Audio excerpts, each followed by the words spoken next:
Si on se fie à ce qui est arrivé dans un colloque récemment, il faudrait se méfier des gens malhonnêtes qui sont prêts à tout pour faire de l'argent, et même pour obtenir un contrat très convoité. Une supercherie toute simple aurait fait au moins 30 victimes dernièrement au centre-ville de Toronto.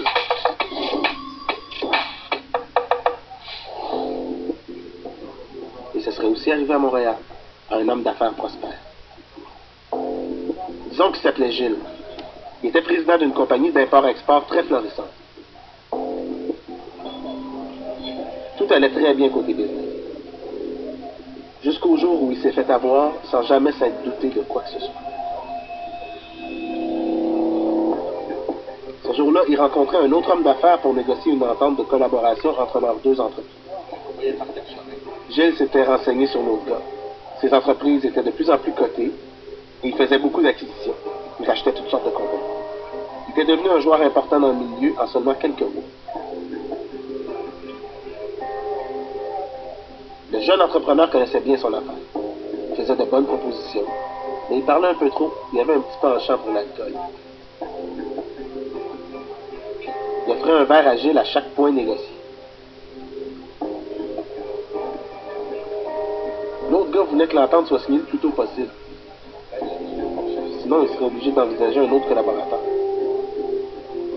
Mais Gilles hésitait. Il trouvait un peu trop vite en affaire. Il allait y réfléchir et lui revenir rapidement. Le gars lui a remis sa carte d'affaires et il lui a dit de pas trop tarder. Gilles a regardé la carte. Il avait peur de passer à côté d'une bonne affaire s'il hésitait trop. Mais la nuit porterait conseil. Du moins, c'est ce qu'il espérait. Mais Gilles s'est réveillé bien amoché. Dans son bureau. Comment il s'était retrouvé là, ça, il n'en avait aucune idée. Il regardait l'heure. C'était le lendemain de son été. Il y avait un grand bout de la soirée qui lui avait échappé. Il travaillait trop, ça c'est vrai. Il était épuisé. Il avait beaucoup trop bu la veille. Et enfin, il s'est secoué et a entrepris sa journée. Journée qui a commencé par la livraison de papiers prioritaires qui ont été remis en main propre par un messager. Des papiers qui provenaient d'une firme d'avocats qu'il ne connaissait pas. Et il y a une chose qu'il reconnaissait, sa signature sur toutes les pages du document. Ce document-là lui confirmait la vente de son entreprise à quelqu'un dont le nom lui était vaguement familier. Quelqu'un qui venait d'acheter sa compagnie pour la modique somme de $1. Sous le choc, Gilles a fouillé dans ses poches pour retrouver la carte du gars qu'il avait rencontré la veille. C'était bien lui, le nouveau propriétaire de son entreprise. Qu'est-ce qui s'était passé? Comment ça se pouvait?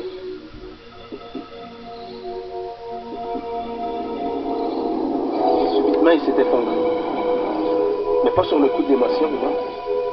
Il était pris d'un malaise physique et est tombé inconscient. Est-ce que c'est la trop grande quantité d'alcool avalée la veille qui affectait Gilles à ce point, même encore le lendemain?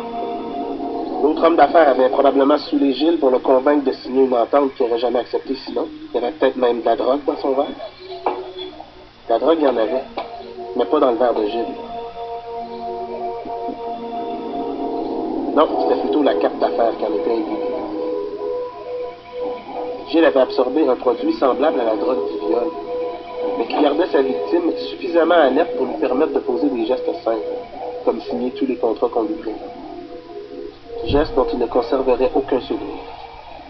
Car cette drogue est super puissante et il suffit de poser le doigt sur la surface d'une carte d'affaires imbibée pour perdre tout contrôle sur sa vie et sur sa business.